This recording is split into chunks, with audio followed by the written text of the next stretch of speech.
Magnified an organization's ability to do ever more in what came to be called the cloud, be it a government, regulated business, or business of any size.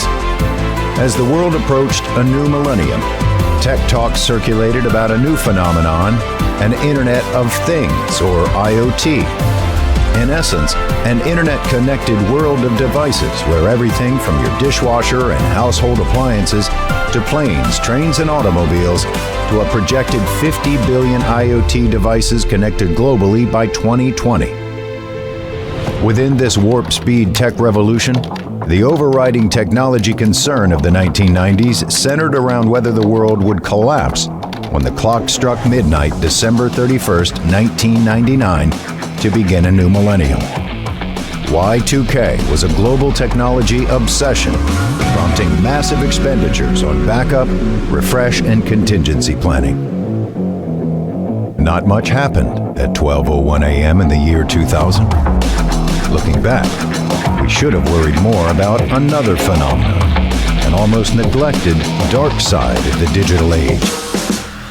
Theft of information now stored and accessed globally on computers and servers positioned across the planet. Deliberate disruptions of now critical computer, network, and internet-enabled devices. Worms and viruses. Denials of service, ransomware, critical infrastructure attacks, theft of sensitive data, theft of proprietary information, economic sabotage.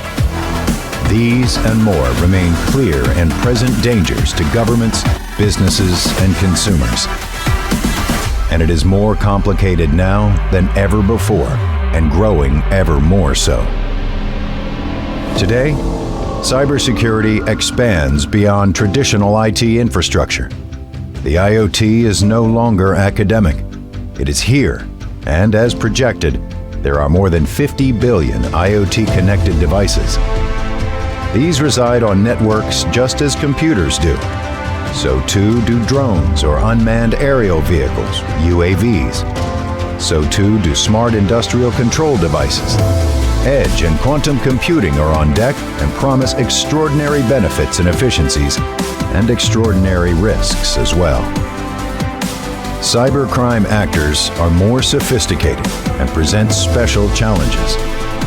Threats have moved well beyond Matthew Broderick in the 1983 movie War Games. Shall we play a game? Bad actors today often operate outside national boundaries, making them harder to arrest and prosecute.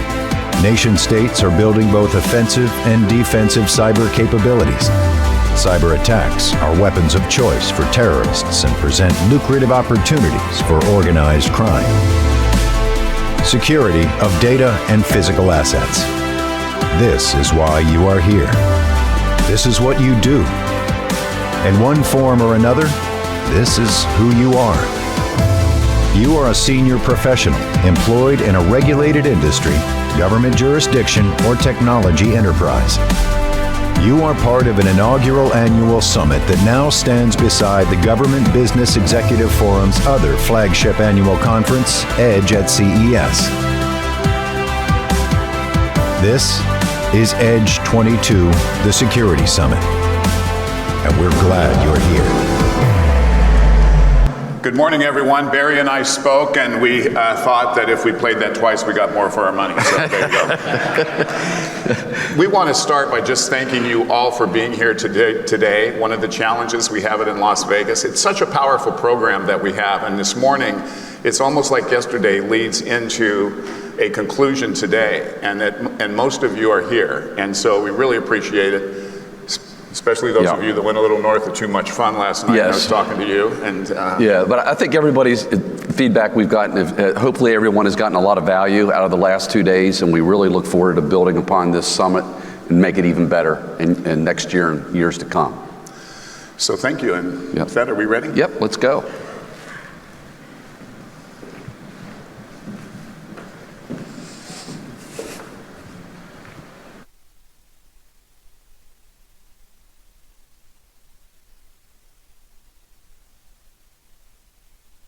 Edward Yu is a supervisory special agent on the FBI's Weapons of Mass Destruction Directorate.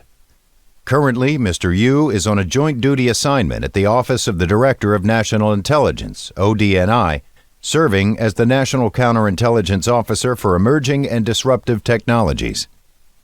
In this capacity, Mr. Yu serves as the principal advisor to the Director of the National Counterintelligence and Security Center and the relevant national intelligence managers on threats to advanced biotechnologies and the bioeconomy.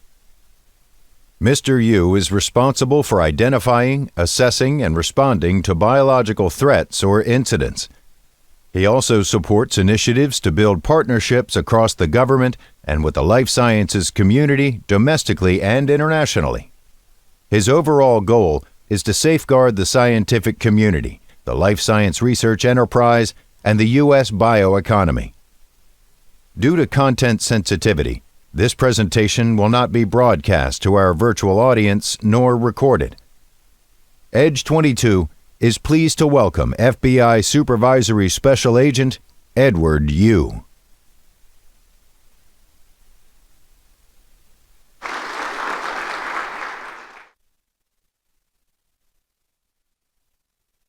Chris Weisapel is co-founder and chief technology officer at Veracode, the company that pioneered the concept of automated static binary analysis to discover vulnerabilities in software.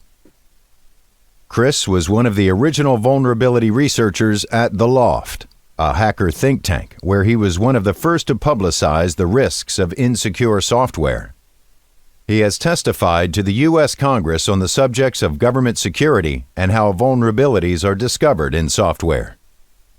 He brought his unique appreciation for software vulnerability and the corresponding appreciation for supply chain management of mission-critical software especially to Veracode. From concept to its current business portfolio, Veracode was built with one overriding characteristic: made in the USA. Chris Weisapel is recognized globally as a pioneer in software development supply chain, and he is a high-demand speaker on this subject in the United States and abroad. He has testified before Congress on this subject. Made in the USA, Trusted Sourcing, EDGE22 is pleased to welcome Veracode CTO and founder, Chris Weisapel. Chris, thank you. I'm going to just say a couple words. Thank you, Chris. I just wanted to say something. Neil Bird is here, was formerly a GBF member with Axon and now with Veracode, and approached us as we were, and I do want to, Ed, that was very sobering, and again, we're going to have our co-chairs join us at the end, but did so much to help put this program together. And as we were following on Ed, if you think about the program that you've seen over the last few days, it was by design. We have the congressional view, enforcement, prosecution, state of law, and then case studies and security, panel discussions. Today supply chain was talked about a lot yesterday, but that's what we are talking about today. And to have a company, I think in 2006 when you were formed, I don't mean to take from your presentation, understood then what the challenges that we all appreciate now. And so it's a real pleasure to have you here, Chris, and thanks. Thank you, Don.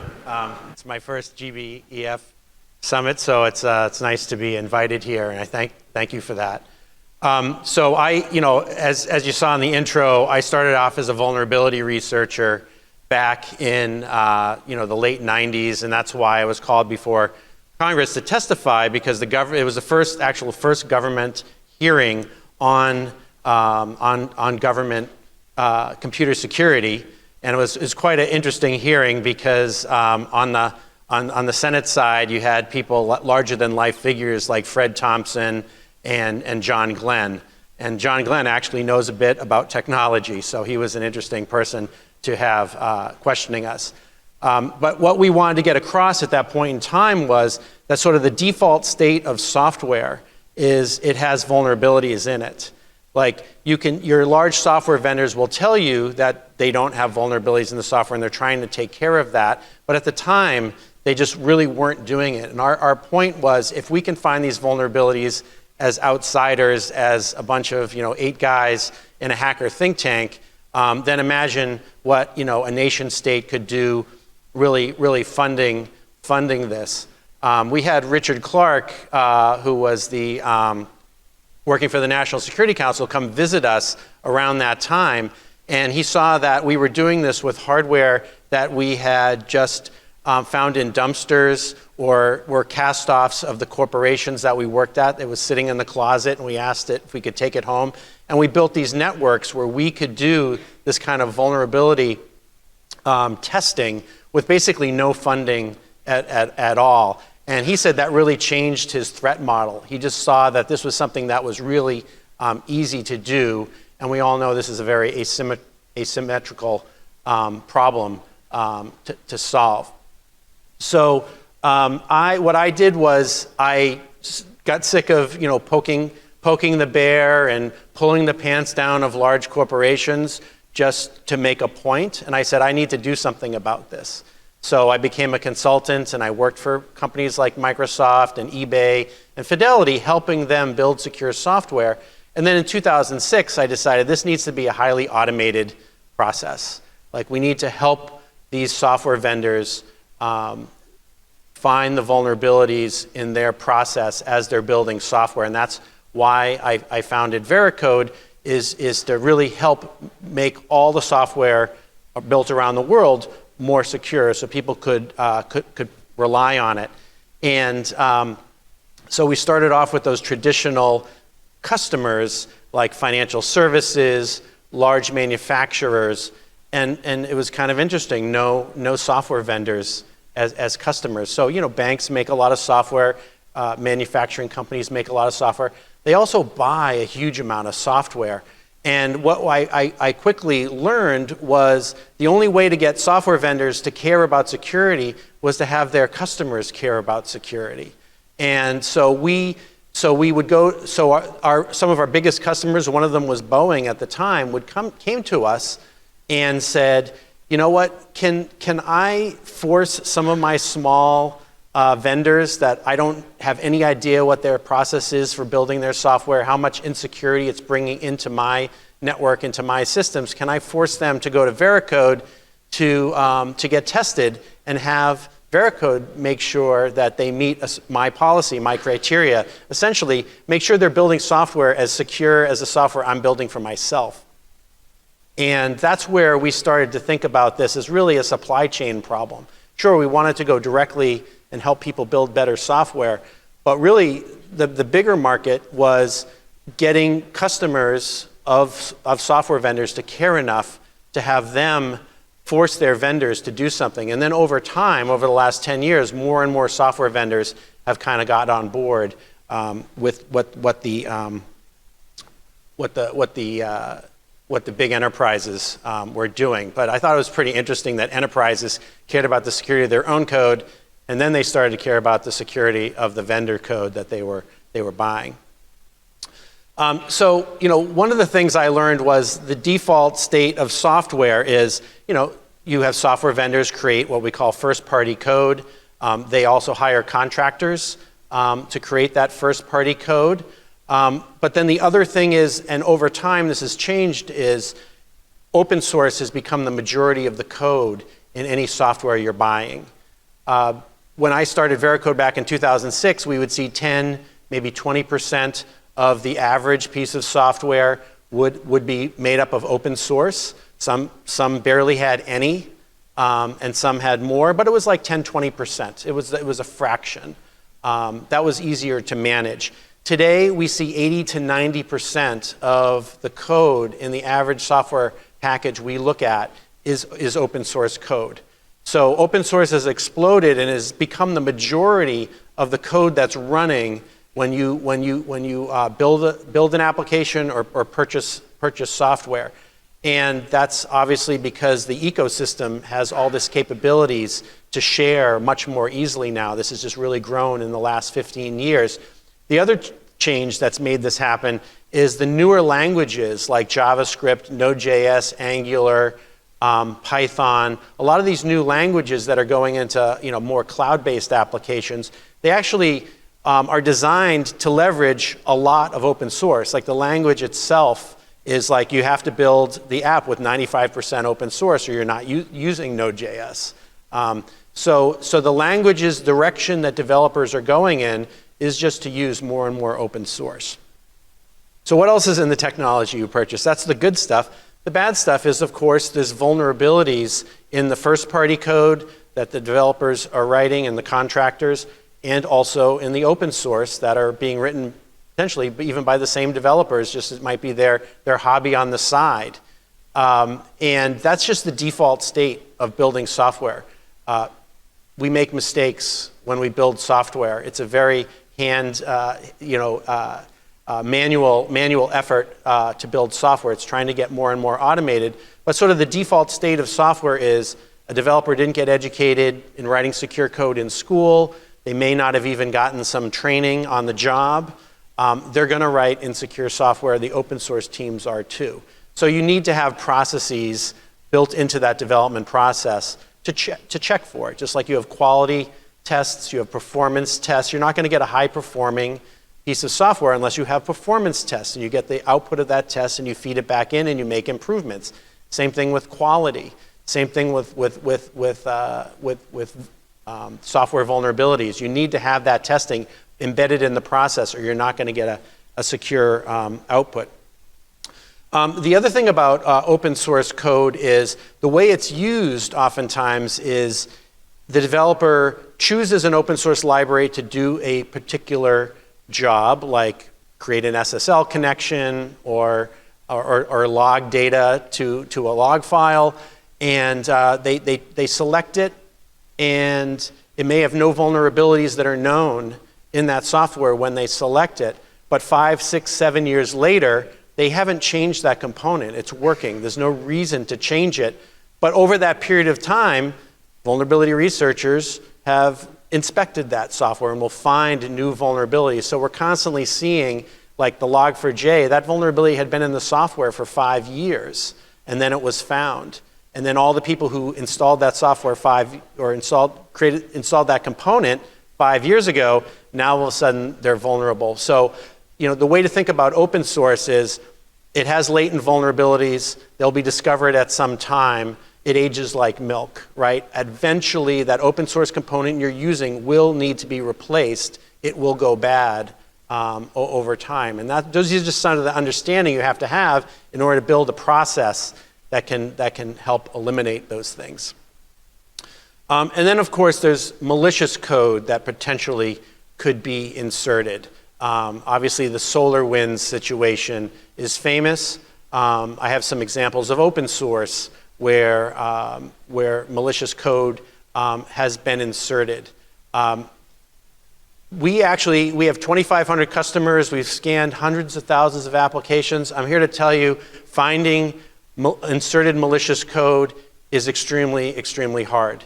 It's basically we don't find it at all, and there's really 2 reasons for that. The best way that I think to insert malicious code is just to insert a vulnerability that you can exploit, right? Insert a vulnerability that's hard to find, that you can exploit, and then when Veracode finds it for our customer, we just found another vulnerability. We don't know the intent of who changed that code, whether they made a mistake or they put in a vulnerability on purpose. So I think that's a huge class of malicious code that's inserted is like that. And then the other one is just a sophisticated backdoor looks almost exactly like the software is supposed to work.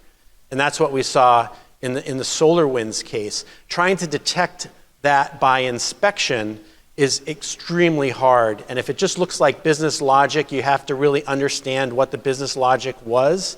And that's extremely hard to know, especially as a third party. You really have to have the designers of the software inspect it themselves. And really, no companies do that. It's just not practical. So I think for the sophisticated backdoors, it's really prevention. It's protecting that software development pipeline to protect it from being tampered. I think that's really the only way to do that. But for vulnerabilities, there are methods that we have: static analysis, dynamic analysis, interactive analysis for scanning for those vulnerabilities in the code.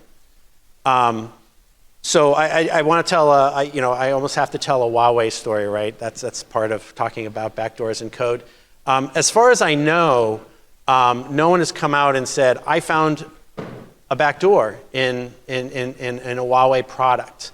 I don't know that that's ever happened, even though we worry about it. And so maybe that goes to say that it's really hard to find a backdoor, except if that backdoor is put in as a vulnerability intentionally. And there's certainly vulnerabilities in Huawei products.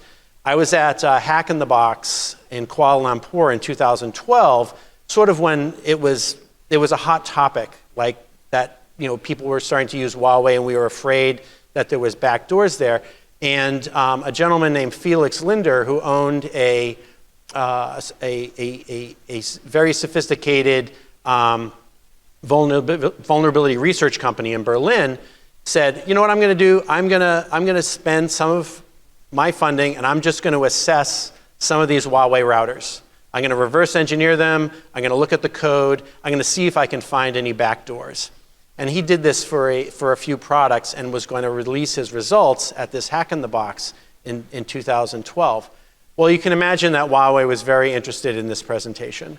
And so they didn't come to the whole conference, but right before this presentation started, 5 gentlemen dressed in suits, which was a little bit strange for this particular conference, which is more of a DEF CON style conference, came and sat in the front row to watch Felix's presentation. And basically his presentation talked about how horrible Huawei designed their products and how many vulnerabilities he was able to find in the products. Command execution vulnerabilities, information leakage vulnerabilities, authorization bypass vulnerabilities in these different routers. He even found Cisco code in there that they had just ripped off and just tried to obfuscate a little bit. So this was kind of embarrassing for the Huawei executives, but he didn't find anything which was like a quote smoking gun that looked like a backdoor. They just looked like poorly secured code.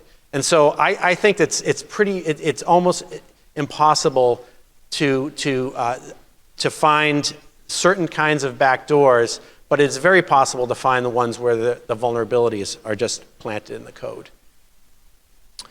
SolarWinds obviously was a big kickoff for the impetus to create the cybersecurity executive order. And I want to talk about some of the parts of the executive order because I think it really is leading the way for how we can standardize some of the activity that Veracode does with its customers across the entire software ecosystem. And these are 3 examples of what we're seeing happen out there, like the Kaseya attack in July 2021, which is just about a year ago right now, was a zero-day vulnerability was found, and I believe it was the REvil ransomware group found this vulnerability, and it was just basically it was a coding mistake. They leaked a password. They had a way of downloading a sample agent that then leaked the password and they were able to use that password to get in the system and then act as an administrator, and they used that to push software updates. So they actually, any Kaseya customer, they were able to get the password for your systems and push down ransomware onto your system. So this was using a zero-day vulnerability to push ransomware. A second case I want to talk about is the UA parser.js. This is what I would call a naive backdoor. This could have been backdoored much, much easier. This is a very popular JavaScript library. It's downloaded 8 million times per week. That's how popular it is. So almost every JavaScript website is using this this library. And someone stole the credentials of one of the developers on the project team and used their credentials to go add some code. But they did something that was really easy to detect. They added it once it was installed on the system. It would go out and pull down either a crypto miner. If it was on a Linux system, if it was on a Windows system, it pulled down a password stealing program from a particular IP address. This was discovered in a few days. But of course, over that source of few days, they got a lot of passwords. I don't know how much crypto mining they got done. But that's all it takes sometimes, right?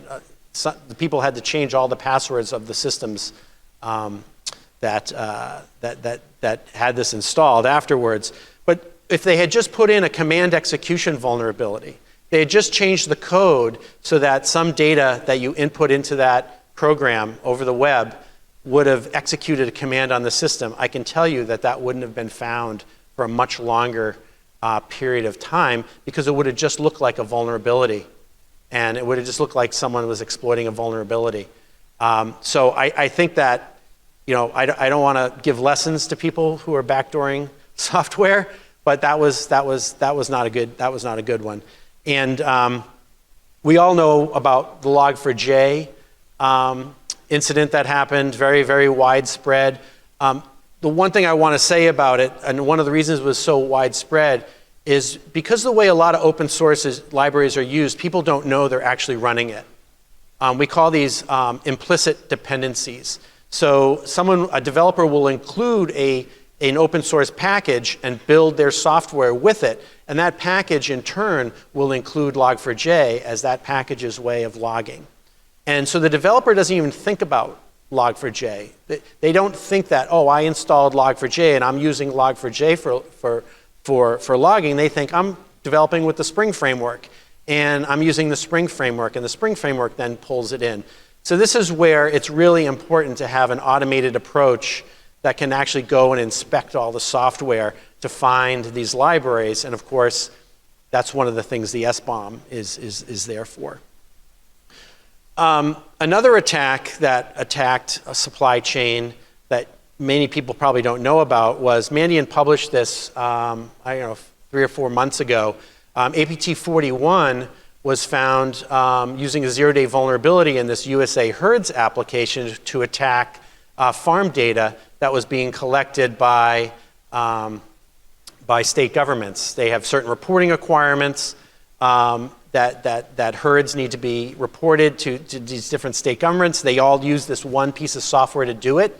So APT41 found a vulnerability in that and was able to get all this farm data. So I guess this is a little bit what Edward Yu was talking about, is this proprietary data about farming in the US is important to attackers. They also used Log4j vulnerabilities to get at this data. And so one of the things, and because USA was in the title, the company is based in the USA. Of course, we scan software from all over the world.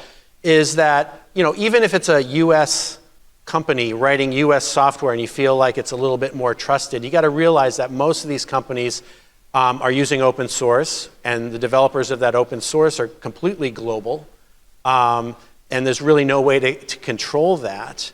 And also, companies use offshore developers.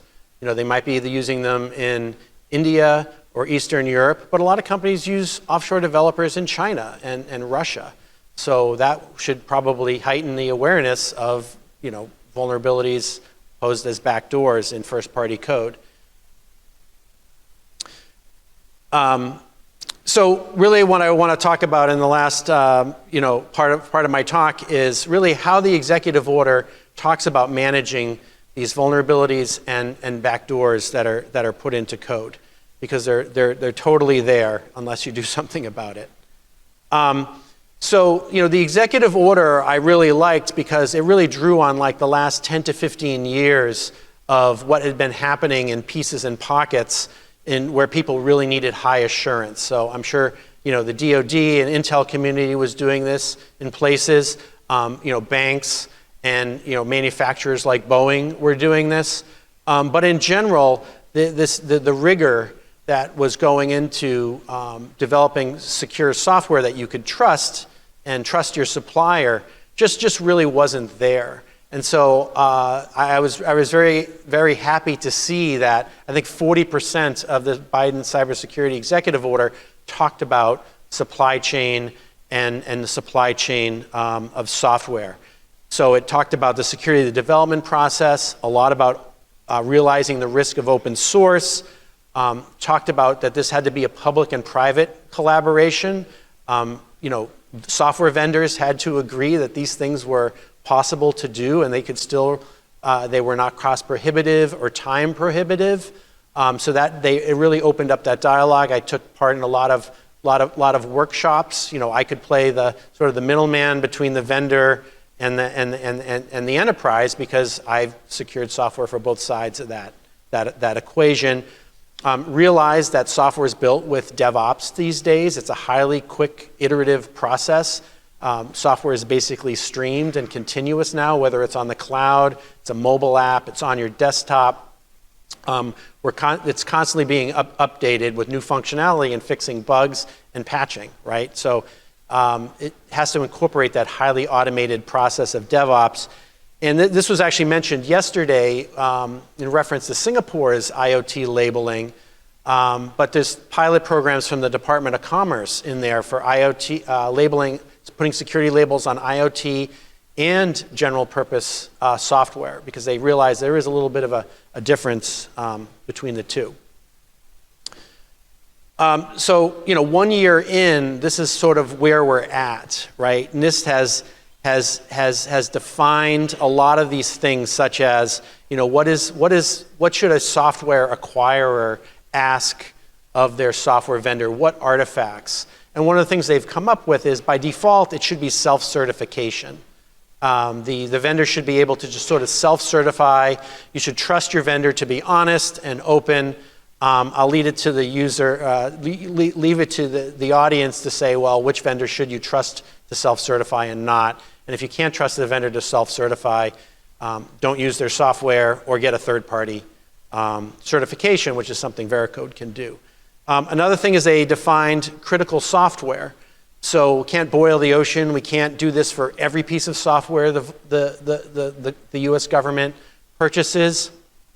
So they defined a threshold where the software had to be privileged. Something like the SolarWinds software, it had to have raw network access or privileged access on the system it's on, like an operating system would, or antivirus software would, or a virtual machine software would, some sort of privileged access on the system.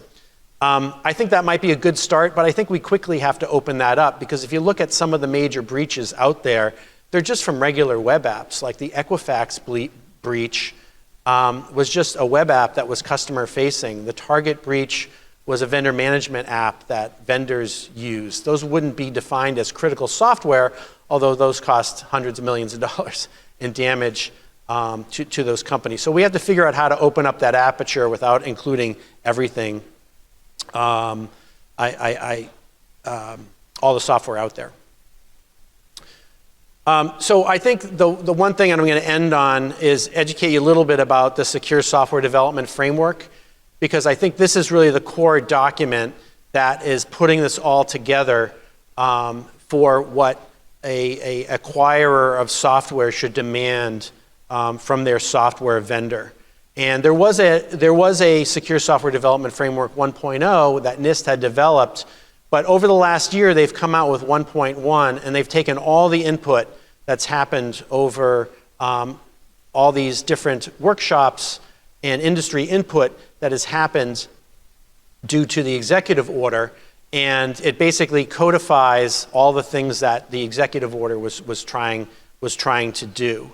So there's really four parts of it that I want to talk about. One is prepare the organization, so define the tools, the tool chain, and educate developers. That's super important. And so that's something that you should be asking your software vendors.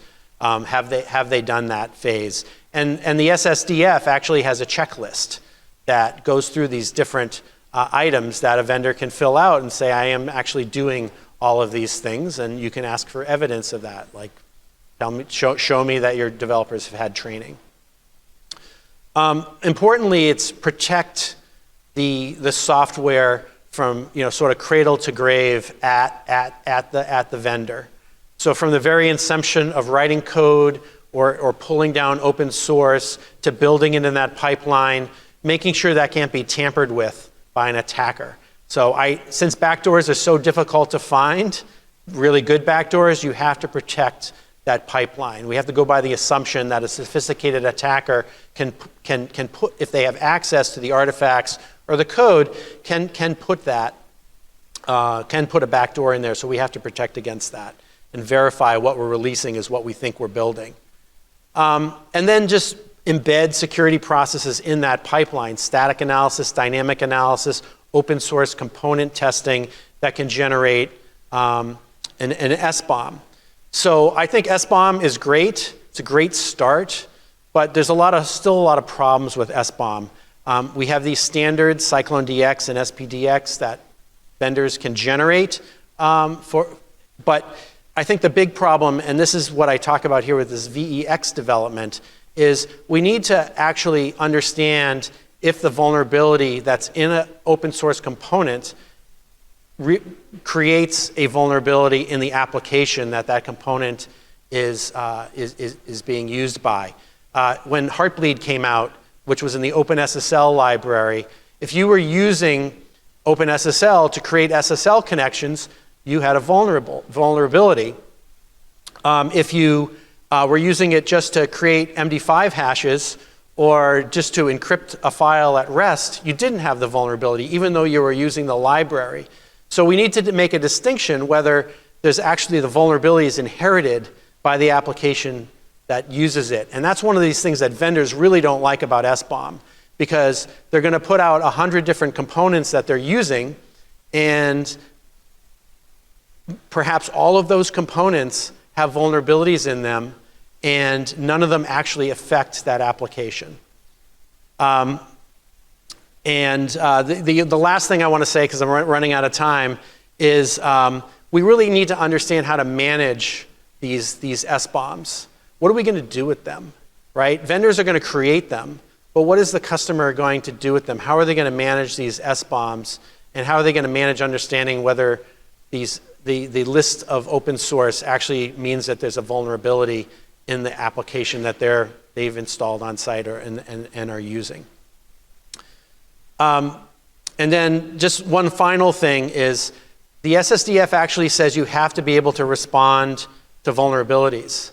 You have to have a process where you can find out about a vulnerability from a researcher or from the threat space changing, the vulnerability space changing, because there's a new known vulnerability in open source you're using. You have to have a process of quickly intaking new information, updating your software, and getting out to your customer. So thank you with that. Appreciate the time, and hopefully that was good for you. Thanks.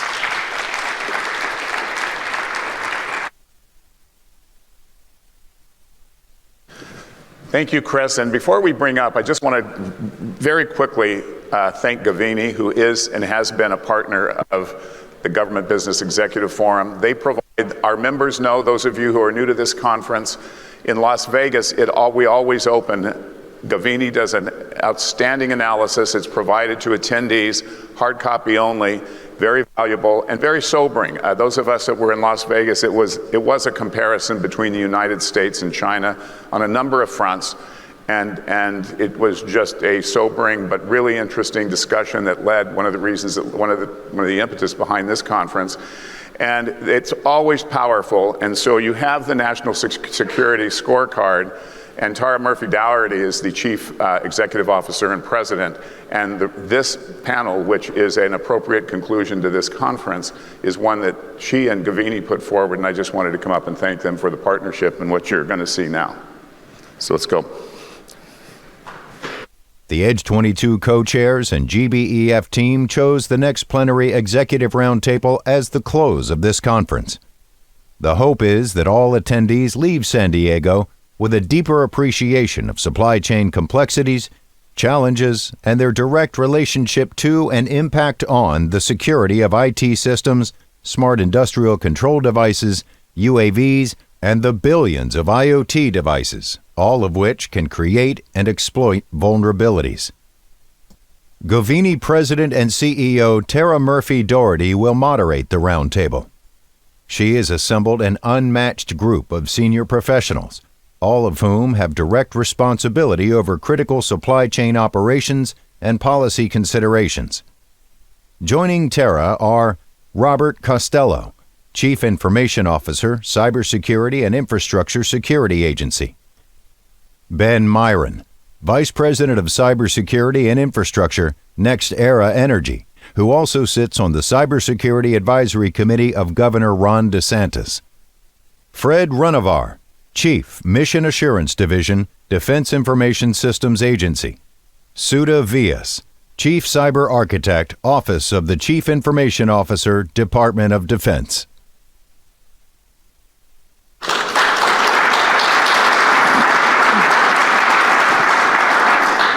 Okay, well, thank you so much, Don, for the introduction. Congratulations to you and Mary Shea and Laura and your amazing team on yet another phenomenal event. This one, an inaugural event as well, and I'm very honored to be here to wrap it up with this truly unmatched group of practitioners in the supply chain risk management space across the federal government. As Don mentioned, we do have, for the first time this year, our annual scorecard. Please take copies home for your colleagues, in addition for yourself. I feel like COVID set a lot of past traditions aside, but one, as a reminder, is you're supposed to bring the office a souvenir. So instead of buying chocolates at the airport, bring them something they can read. We at Gavini have had a long partnership with GBEF and really value the conversations that have happened in this space. We like to think that we use data to put the fear of God in you about what's happening in national security, but Edward, if you're still here, boy, did you do that today. Really interesting presentation. We're gonna build on this supply chain risk management theme by talking today about how it is specific and unique within the space of information and communications technologies, how that impacts critical defense supply chains, critical homeland security supply chains, and the federal government overall, as well as the business practices of federal government. Thanks again to my panelists for joining. Really excited to hear from you. So let's get started. Bob, I'm gonna put the first question to you. Yesterday, I think Steve Ryan put this perfectly in summing up the challenge and did so in an incredibly pithy way. He said, we simply can't not know what's in our stuff anymore. And it's true. It has become a national imperative at this point to get our arms around the supply chain challenges we're facing. But this isn't a new challenge. Yes, COVID exposed fragility that we underestimated. Yes, globalization has propelled this. But what else is happening now that makes this such a pivotal issue? Yeah, I think it's a great question. I think, my role at CISA is different than different roles I've had at DHS over the last 14, 15 years or so. And I think one of the things that my kind of dual-headed role is, internally, I'm very concerned now with things that I wasn't maybe 20 years ago. I didn't suspect 20 years ago that maybe that router I got wasn't really from Cisco, or didn't have parts in it that maybe had been counterfeited or tampered with. And, that's something that, we are concerned with now, and certainly as well over at DHS. One of my prior roles at Customs and Border Protection, we just heard earlier on a lot of the issues with human rights and slave labor. And that's a big part of the role of the department, is verifying those supply chains to make sure that there is not slave labor in manufacturing. And that could be with information technology or, with the clothes that we wear. So these are very important things to us over at DHS. I think in my role now, it's different than I anticipated maybe when I took it 10 months ago. And for me, it's a retraining. The government was traditionally in some of the offices very just concerned with that paperwork security. Are we doing an ATO or are we buying the right stuff? Is it on the technical reference model? And not going very deep into it. And I think now we're asking our partners to go a lot deeper into their suppliers. We're asking to verify that a lot more. I know we're going to talk about self-attestation and what goes into that. Should we accept it? Should we not? I really don't have a great answer on that. But I think what's really changed for me is I think we have to be a lot more careful. We have to train people a lot earlier. I have a lot of new developers that are doing really great work, but they don't see anything wrong pulling code from all over the world. And we have to provide the right tools, at least on my side, to help verify that and scan it. And I think one of the other things that we're trying to work on as well, and this is something, I remember back to my military days, I was always getting a lot of training. We're not always training on the civilian side to that level. Like, we don't discuss these issues enough. So we're not training developers or IT professionals to be looking for these things, what they should be looking for. I think it's great, all these standards that are out there. If you were to ask my team or the DHS headquarters team, it's a very small team of people doing this at DHS. And oftentimes it's too small, it's not automated enough, there's not a lot of partnership with industry to the level that it needs to be. And I think those are things that we need to work on. And I think that's what kind of changed for us. We can look at solar winds, and there was a lot that went into solar winds. It wasn't just that solar winds had a problem. We had problems across our configuration space on how we were doing things that allowed that event to essentially move lateral across so many different spaces. But I think for me, what I'm really concentrating on is training people, awareness, and then for those of us in government roles, it's very important that we're advocating through the budget cycle for the amount of money that we need to do these things. I talked about it at another panel how most of my budget goes to just keeping the lights on. And that's really difficult when you need to expand your workforce to do new work.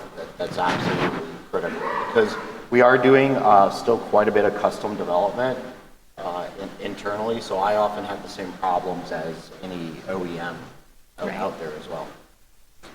Fantastic answer. You hit on so many things that I want this panel to come back to. And one that I hadn't thought to address at the outset, but is so incredibly important, which is the training and education piece of the workforce. And there are workforce challenges across the entire industrial base supporting all of our federal activities. The gap in training in this area is so acute for exactly what you said. We go into so many different offices on the Govini side, and we sit down with these users who say, okay, I've got a mandate from leadership. I need to investigate risk in the supply chain. I need to figure out, are there Chinese parts in this weapon system? Are there Chinese suppliers in this IT system? But what is supply chain risk management? That's where the conversation begins. And we actually have put together a certification program that is a 1-week training course for anyone who's interested in the national security workforce, not just our government users, for this very reason, and to fill this gap. And I suspect we won't be the only ones to do so, but I'm very excited to see that take off this year. Suda, if you're mic'd up, and I could, I wanted to turn to you and actually pick up on some of what Bob was referring to. You know, the ATO focus and what we have learned over the past 15 years in cybersecurity has been phenomenal.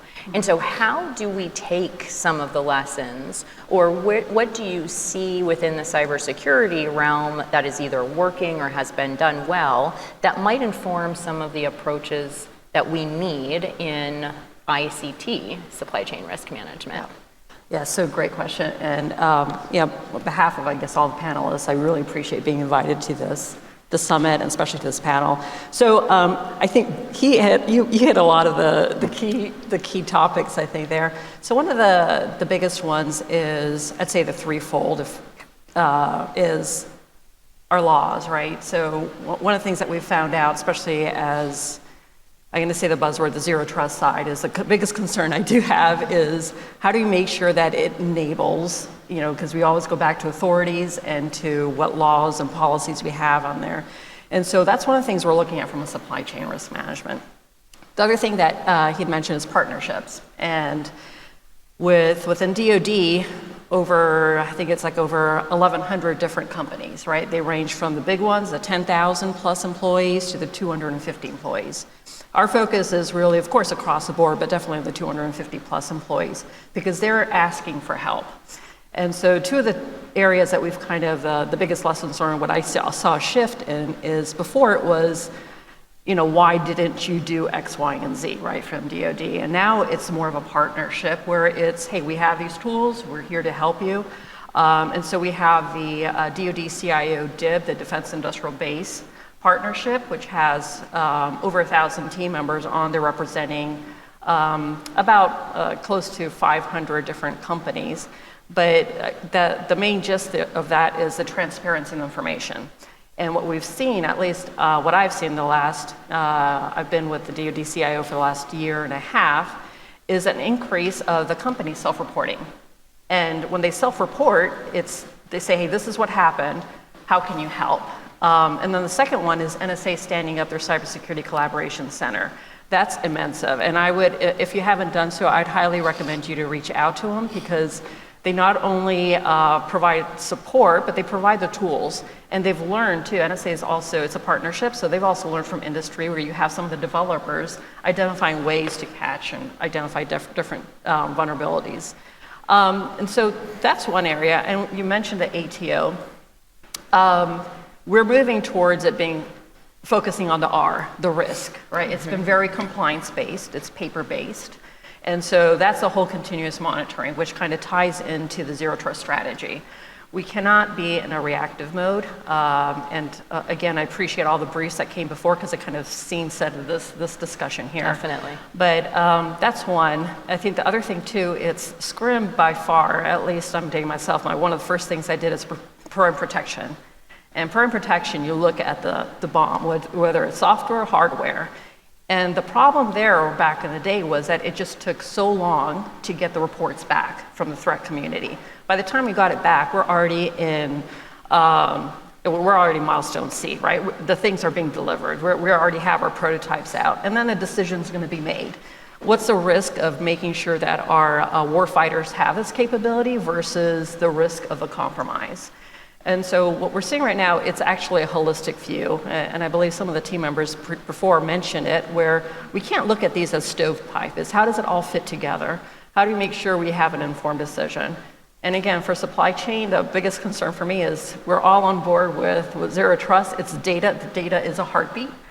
What are the unintended consequences? And how do we kind of jump ahead of that to make sure that we're not only from a DoD perspective, we're not putting in just the requirements, we're putting it from a contractual perspective, but how are we making sure it's done through a partnership? And I'll extend it also to our mission partners, because we don't just work in a void, right? We're working, when a mission hits, we're seeing it right now on the Ukrainian side, is what do we need to do in order to make sure a mission is met? And then also from a veteran perspective, is we have a bunch of our veterans that also rely on services, so how do we make sure that supply chain is intact? Great points. Okay, Fred, over to you. From your perspective, as you look at information systems for the Department of Defense, how do you think about making trade-offs in order to execute against a supply chain risk management strategy? One of the most traditional views in defense program land is, of course, the classic iron triangle: cost, schedule, performance. Any good engineer will tell you, you can get 2, but you can never get 3. There is, it seems, as we are on the other side of this highly globalized world, the exogenous threats we've seen or events like COVID, there's a new iron triangle within SCRIM in particular. But the trade-offs are now among efficiency, resiliency, and dominance. And in some cases, we certainly want to focus on resiliency, or in some cases, we might want that dominance, and there are entire supply chains that the United States just needs to own, or we need to reshore. But then there might still very much be places where we're willing to accept risk in those regards and drive efficiency. That's a really tough set of trade-offs. How do you think through that in your space? So, if you know anything about mythology, right, so you got Pandora's box and you open the lid and everything goes out, but hope remains under the lid. I think there's times that I don't even think hope is there, right, from my perspective. So DIS is the big bandwidth telecom provider for DoD. Every place we are, from Afghanistan to Southeast Asia, we provide that connectivity. We don't own it. We don't operate it. We rely upon it. So as we look at the missions that DoD has across the full spectrum of operations, there's some that are at the top. Frederick the Great once said, those who protect everything protect nothing. So you got to get back down to that. What is the most important thing that always has to be on, always has to be available? For DISA, capacity and diversity equals survivability, but there's certain things that you need to make sure that your PACE plan, your primary and alternate communication, is always available. You can't have a nuclear capability that doesn't have command and control or doesn't have the right level of efficiency. So as you look across that, the trade-offs really get back down to the things you can't have a trade-off and things that have to be always on and always operating. National security systems as defined are those critical systems, and there's coverage systems within those systems that we have to make sure that are on and available. So working directly within DoD and with, I'm a retired Air Force guy, not a Navy guy, but the 3-SHIP principle, partnership, friendship, relationships. Get back down to that, looking at what we are using, where we're using it, what's most critical, and then those systems and subsystems have to be available. The tools that we're using, your tool is one of them, right, will help us go out and will give us that information, who owns the company, operates the company, where the foci concerns. And so as you strategize that, then you take a look at those things that have to be available, and that's where you can't take risk. If it's developed and manufactured in China and there's a tie back to the PRC, you got to say, hey, this is something we can't put on the network. The challenge you have, if you read the book, the Kill Chain, they talk about the acquisition process and why DoD is broken. And you hit on it, right? So by the time we get to the point to say we're going to buy it, we've tested it, there's a clear supply chain, it's already operating in the field, or we're 5 or 10 years behind the strategy. But ICT doesn't work that way. There's 136,000 companies that are in the ICT business today. 43% of them have direct ties to China. And oh, by the way, that's everything from routers to switches to servers to firewalls to software-driven platforms, software-defined networking, and it's very difficult. So again, you have to synergize that capability and what you have to have available. We prioritize that and say, okay, we're not going to look at everything today, but that has to be on for a national security system.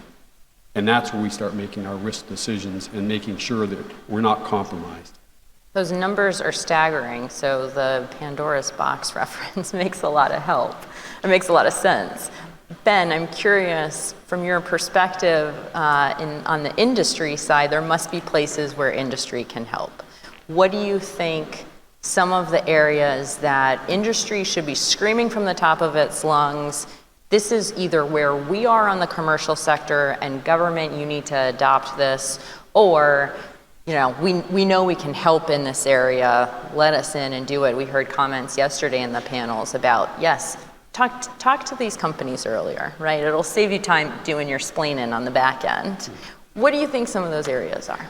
Yeah, no, thanks, Tara. And as I guess the voice of the private sector here today on the panel, I think there is a lot of partnership that needs to happen across the board. And I see the industry side not wanting to get too far out in front of our skis and trying to match and align timelines with government and kind of where all those things land, because this is a space that I do think needs to be sort of lockstep as we move forward. And the challenge with that obviously is you tend to go a little slower when you're trying to get everybody together and on the same page. And I think that's a bit where we're going. The great thing that I see right now is we've got a lot of steam. And so I think sort of 3 areas where I think government continues to help and partner and facilitate the work with the private sector and industries. And so the first one I think is that top level governance around, hey, what should we be doing? How should we be thinking about software and supply chain risk management, and how do you help set and facilitate the groups where we're getting people together? I think one of the things we've struggled with in the past is how do we get our suppliers on board, right? So I'm an asset owner. How do we coordinate with our supplier base, get them on the same page, and then that has to work with some level of oversight, compliance, and I think government teams, DHS and CISA we work closely with, and I think there's been a lot of progress in trying to facilitate those discussions. I think that needs to keep happening, and frankly, it probably needs to speed up for us to address the problem. I think the second thing that we continue to look for more support and progress is how do we get some level of independence outside of just our team's working together. And so I don't know if government can necessarily do that, but again, I think that helping to stand up independent review boards. We've seen a lot of progress and work in the aviation sector. We've talked about transportation, obviously. I think that needs to go broader and really focused on more of the technology and communications space as a whole, as a horizontal, versus maybe being in some of those verticals. And I think, again, a collaborative forum for us to drive some of those things, I think, is really important. And then I think there's a lot of innovation, the third piece. We talk a lot about everything is sourced out of different countries. Well, what do we do to incite and drive innovation within the U.S. for some of these things that are really critical path for us? How are we building that pipeline of things that we can drive and build within the country that we can help get ahead of and understand really soup to nuts? How does it get built? Where's the software coming from? What are all the components? And yes, some of these other things we're working like SBOM are going to help drive that from a reactive standpoint. But if we don't set those wheels in motion now, I think we're going to be continuing to be reactive and falling behind, frankly. You said a few things in there that I think are exactly the right next topic. One is partnership in this theme. Public, partner, private, public, partnership and collaboration. 3 Ps. Has to be, yes. If you can articulate it, then, that's half the battle. So how do we get after it? Because there's clear consensus that this is going to be so important to driving change. And as we heard in the previous presentation, SBOMs are an emerging topic or area, an approach where this issue of collaboration between government and the private sector is going to be on display or come to a head. So I'd love to hear from both Bob, you, and Sudha on where things stand with SBOM initiatives on the government side. Do you think the government's ready for implementation? I have to agree with our previous speaker. I worry deeply there will be a moment of, great, we got SBOMs, now what? Sure, I'll go first. Hopefully the mic is working this time. Luckily I have a loud voice.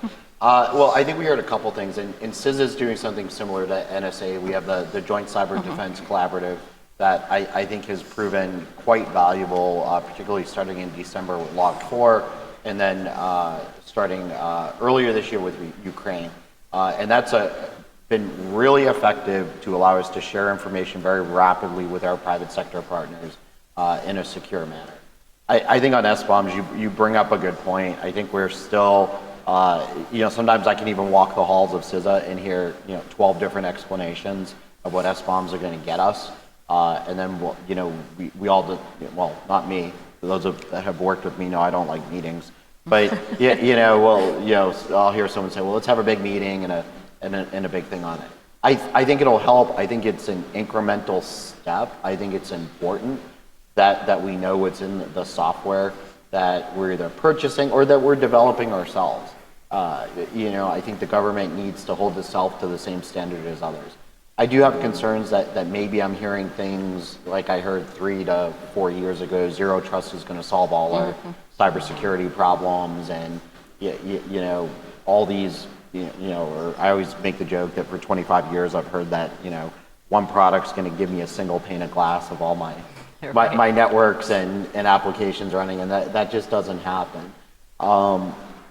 I think on our side, I think you're seeing a lot more communication from us on what CISA expects from SBOMs. I think I'd be interested to hear Sudha's thoughts as well, because one of the concerns that we're getting back is you're not putting it in your contracts, or it's not clear what you want us to deliver, and that's something that we have to really.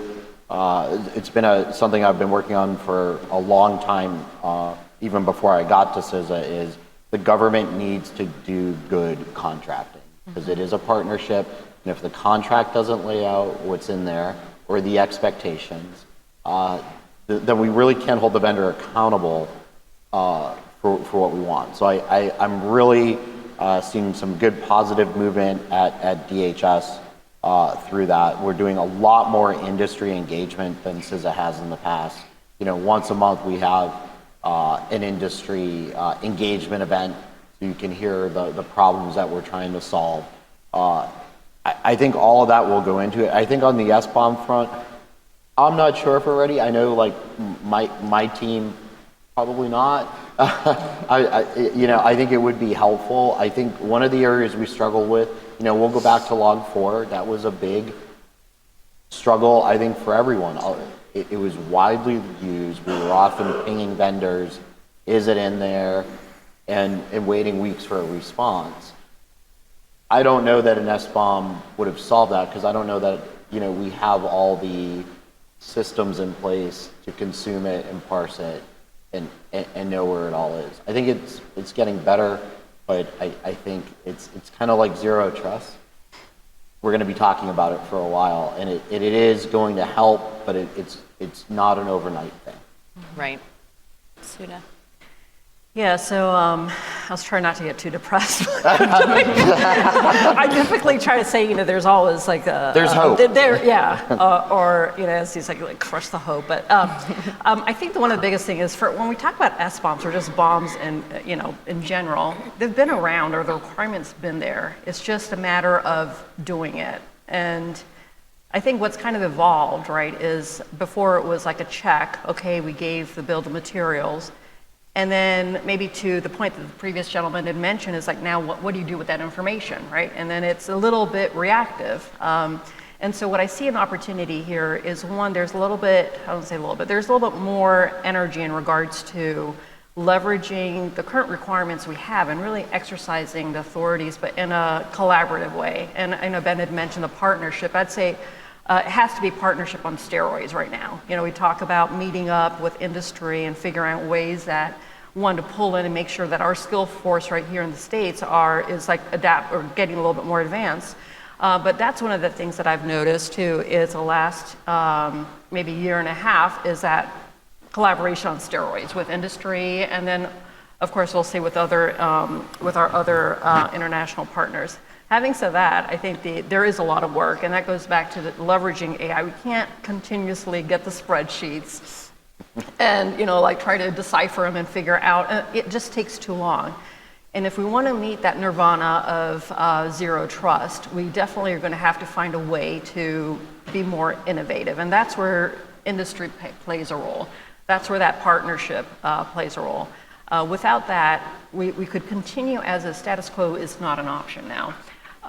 So the SBOM definitely, there's a hardware, but the other thing too, it's all about that data, right? And that's what I loved about another aspect from Edward Yu's thing is that there's similarities. So when I think about the SBOM, the parallelism is like the list of food ingredients, right, on a package.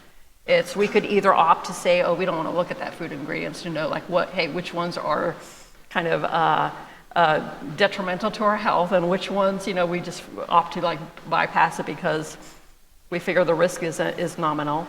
But I think that's where we really need to get to is understanding what, from that SBOM, what information do we need? And then also to Fred's point, we can't do it all. So how do we make sure that we understand what's in our network so we can then make the right decisions about which ones do we want to assume risk, which ones do we really need to focus our attention on? Yeah.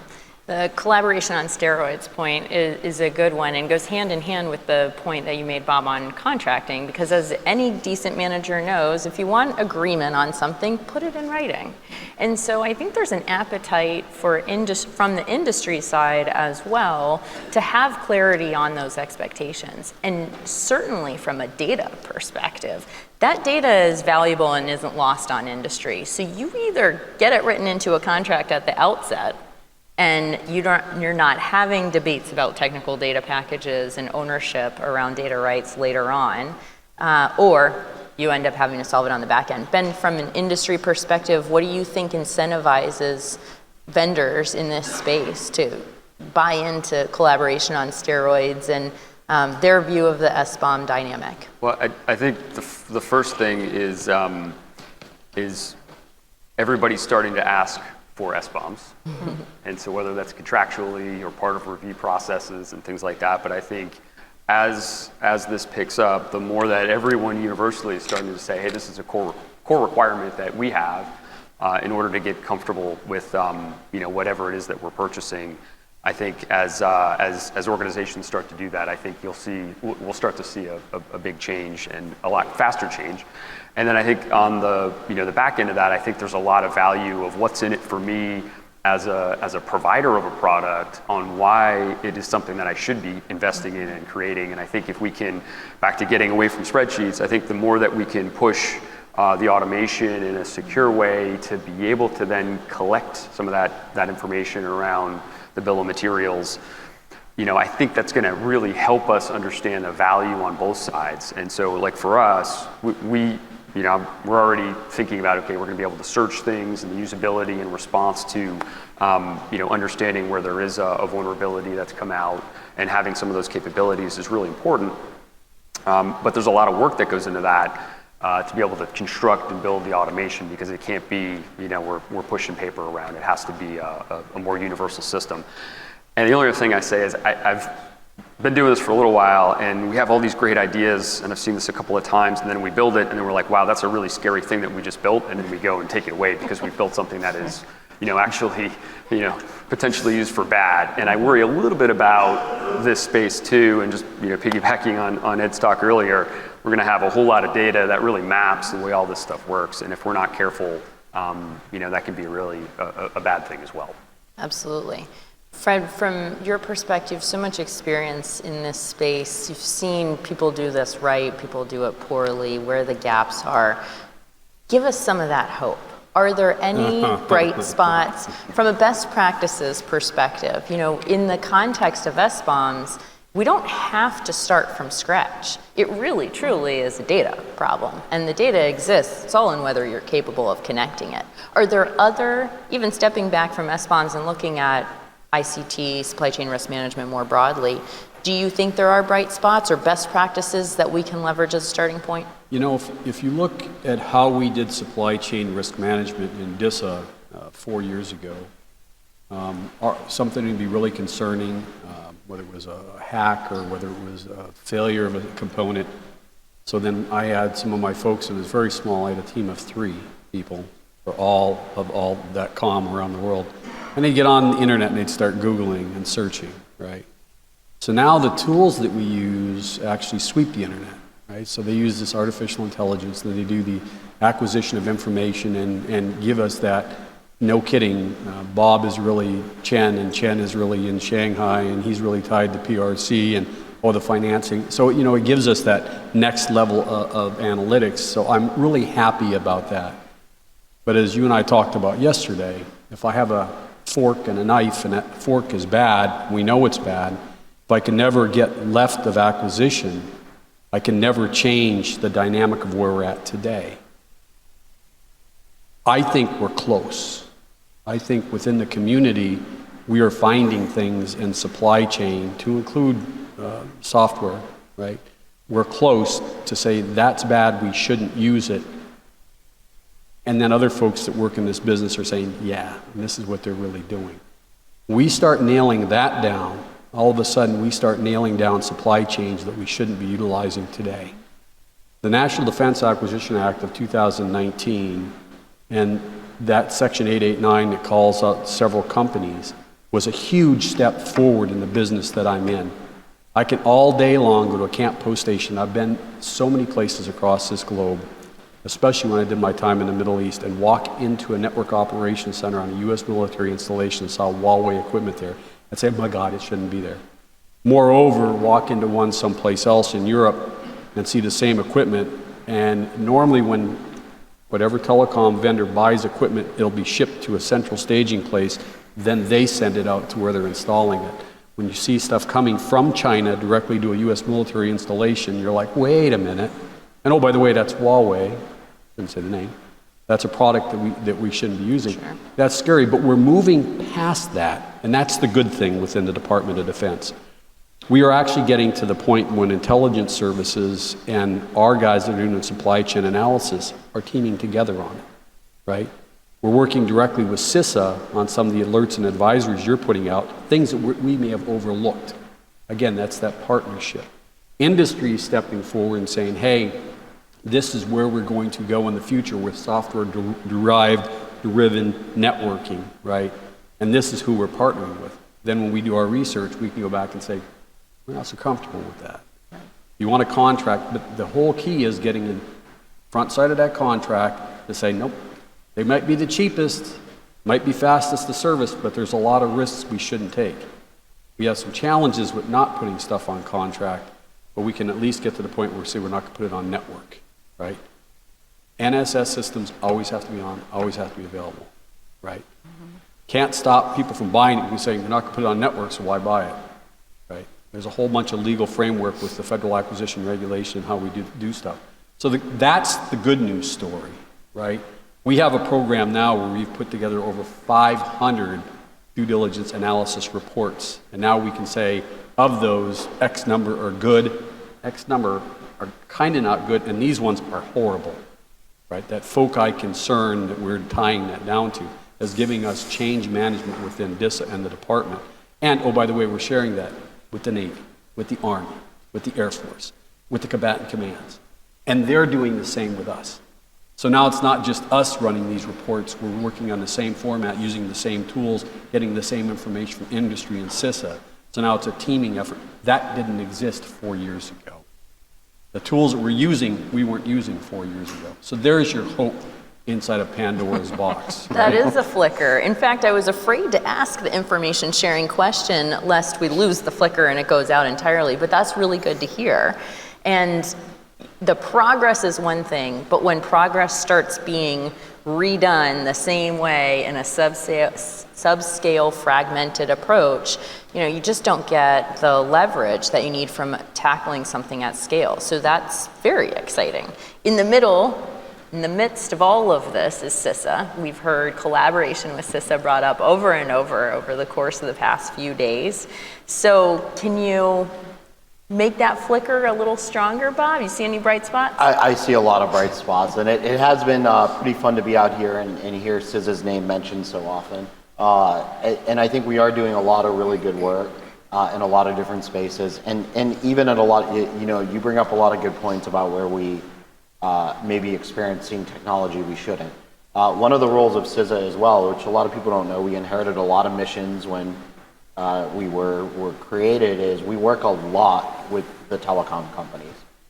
Day in and day out, we have a whole division that's dedicated to working with the telecoms, particularly on emergency communications, but on issues like 5G and a bunch of other really critical issues that touch every American's lives. And one of the areas that there was a good New York Times article on it and elsewhere, a lot of the rural carriers are really struggling with not purchasing Huawei because they simply can't afford the recommended products, we should say, or from the recommended companies. And I think that's something that we're concentrating on is working with them. I think our partnership with DoD is really getting a lot stronger, as well as with the intelligence community. The Joint Cyber Defense Collaborative, the JCDC, is really starting to kick off. We're seeing a lot more companies join. And then particularly through our vulnerability management program, where we provide scanning services to either critical infrastructure or state, local, territorial, and tribal governments. We are signing up over this year over 10,000 new subscribers to CISA services to work with us, share information, allow us to provide services to them that maybe they can't themselves. I think we often do not pay enough attention to the state and local governments that don't have the resources of the federal government to protect their networks, and they are absolutely a vector for nation states. You can get often the same type of personal information about American citizens from those as, we still talk about the OPM breach years ago. So I think there is a huge glimmer of hope for the work that CISA is doing, as well as the overall department. We heard a lot yesterday on what TSA is doing for the areas where they are the sector risk management agency that has a lot of, I wouldn't say overlap, but a lot of partnership with CISA. And I'm seeing that that's getting better, as well as our work with CBP and others. So I'm really starting to see every day increased collaboration. I'm getting lots of feedback from our customers that I support that they need better collaboration tools. So that must mean something. But I think there is more than a glimmer of hope. I think that the recent legislation, I would definitely encourage people. One of the areas where I always hear concern is, well, we didn't know it was happening. We'll participate in the rulemaking process. It's not fun, but it is open to the public and to private industry, and I really do. CISA wants input from our constituents, and we want to work with people. Great. Suda, I think if we had additional defense leaders here, one of the things at the DoD level that they would say is a bright spot is the establishment of the new Chief Digital and AI Officer. Yes. And I am optimistic about much, and what has me thinking about this is I think some of CISA's successes are its focus.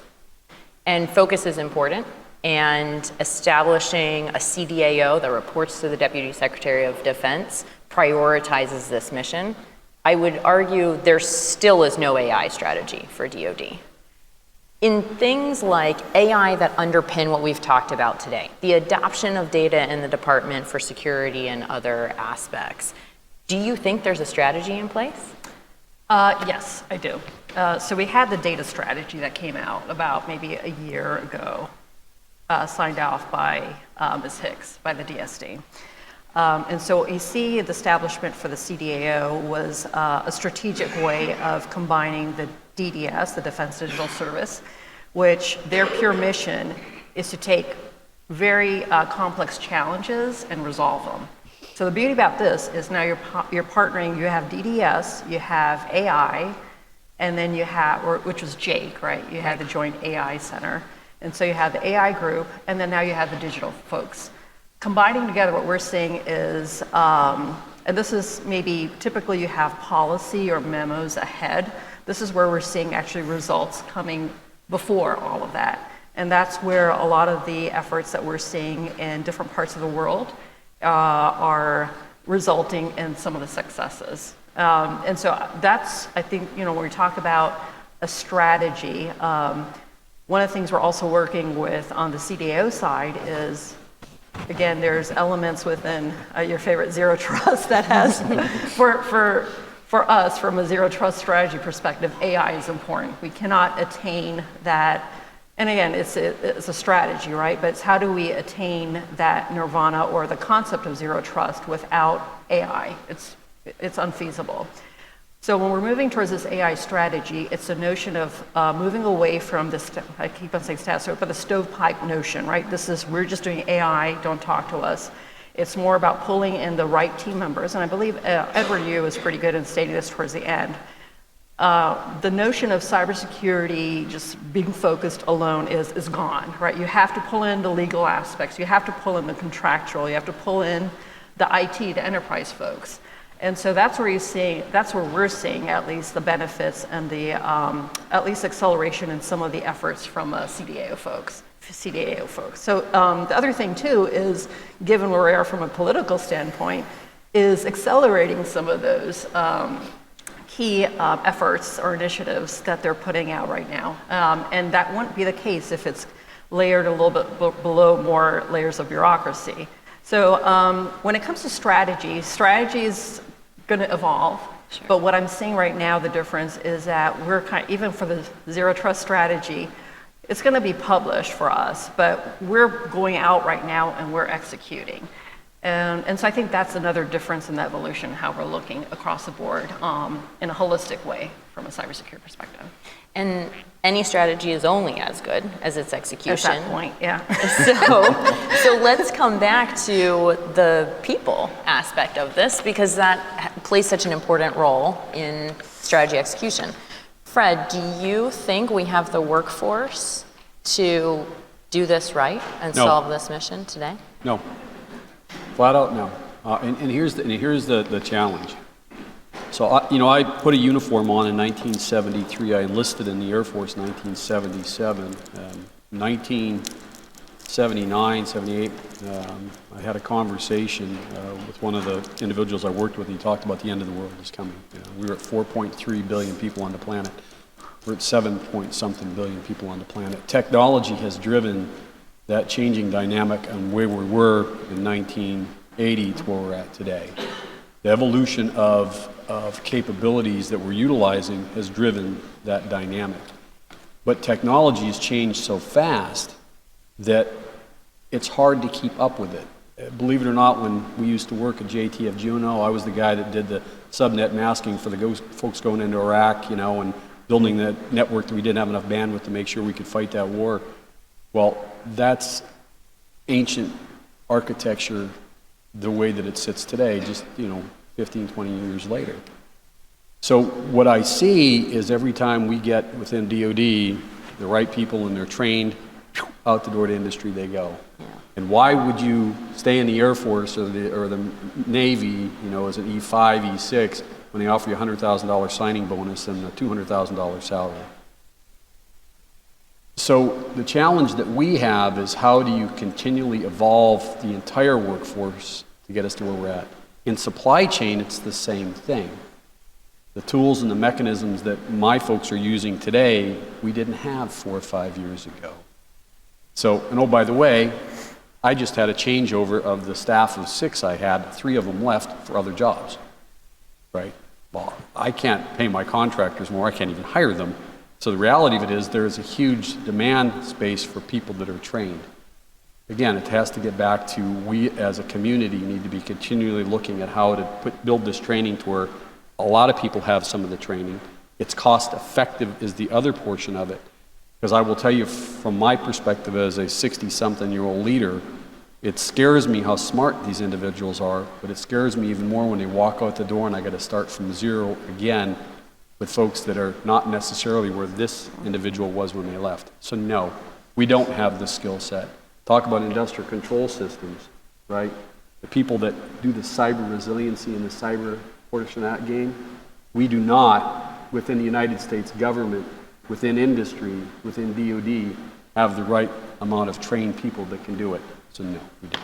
Fred was staring at me through that. Like, I could feel him saying. That's okay, Ben. I want you to pile on and look, share what you think. Is this a national problem? Is it no, it's here. We've just got to figure out how to get these people excited about public service again. Well, I can tell you, I do not have the skill sets myself to tackle that. So, no, look, I think from a workforce perspective, it's something I'm actually pretty passionate about because I think it is going to be the thing that changes how we view the space, and not just supply chain, but the whole gamut of even what we've been talking about around cyber and security, the whole conference. I think we need to get changes made in the way that we are educating our folks. And when I think about a lot of the conversation that even we've been having is, and it came up even with 5G, right? We just designed and built this brand new 5G next gen awesomeness system, and in the security communities, everybody's worried about it. There's a whole bunch of security concerns. Well, what was the gap? Where were the engineers at when we were designing and thinking about security for even 5G to say, hey, we actually need to think about some of these different things. It's going to be used broadly. How are we going to do forensics? How are we going to be doing some of the resiliency components we keep talking about? Some of that's in, and it's a lot better. But the gap is, in my opinion, the separation between how we think about security and how we think about engineering and technologists. And those things need to come together. And to do that, I think we need to educate in high school. I think we need to educate in universities and colleges.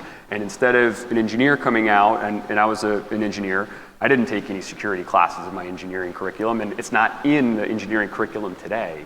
And so why isn't that? Why aren't we thinking about security with ethics and the other core curriculums that are happening in the university system? I think we need to go back, we need to change that. And I think if we do that, we're going to start getting those folks going into the Northrop Grummons and the GEs and the Siemens and start actually redesigning the way we deliver those products and the software side of things in a way that is going to hopefully change this for the future. But that's a long slog. That's a complexity that's going to take us a while, to work through the system.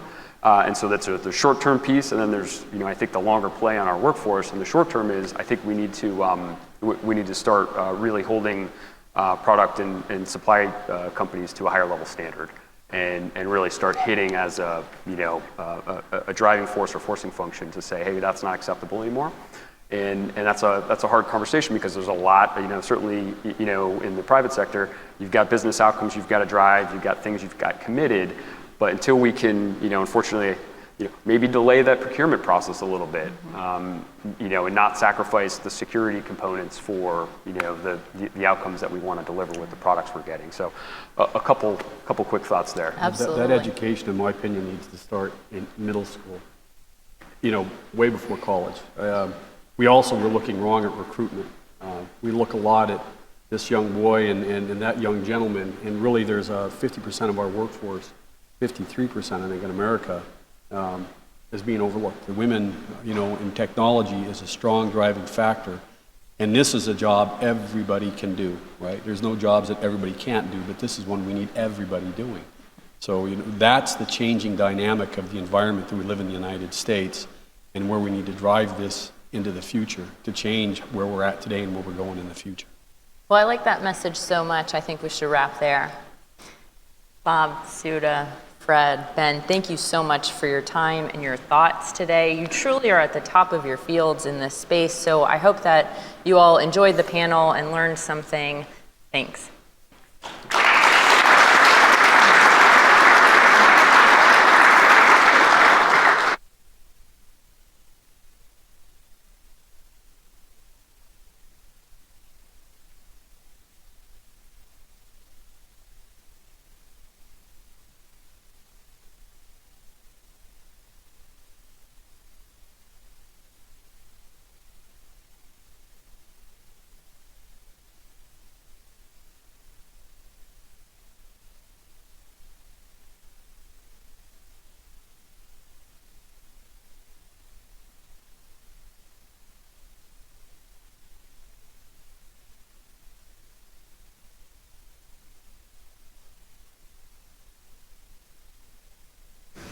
All for being here for this event. As you know, this was our inaugural cybersecurity summit. It really is, it stands beside our EDGE at CES, which many of you have been to out in Vegas. So just as you know, when you try something like this, you don't know how it's going to go. There are a lot of uncertainties, and we feel like mission accomplished. We feel like we did what we needed to do. And of course, we want to thank all of our GBEF members that are here as well. And a lot of the things we did are special, and we can't do them without our sponsors. And we really want to thank Carousop, Mike and Brian, you're here, Capgemini, Sean, Dan, Karen, Veritas, Carolyn, Brian, or Barry, what am I saying? GDIT, Tom, Adam, thank you, Dominion, and Glenn, and Jack, thank you, New Relic, we appreciate that. Yeah, and we want to recognize our team. Without our team here at GBF, we couldn't do this. Mary Shea is in the back. Could you stand up? Let's give a round of applause for Mary Shea.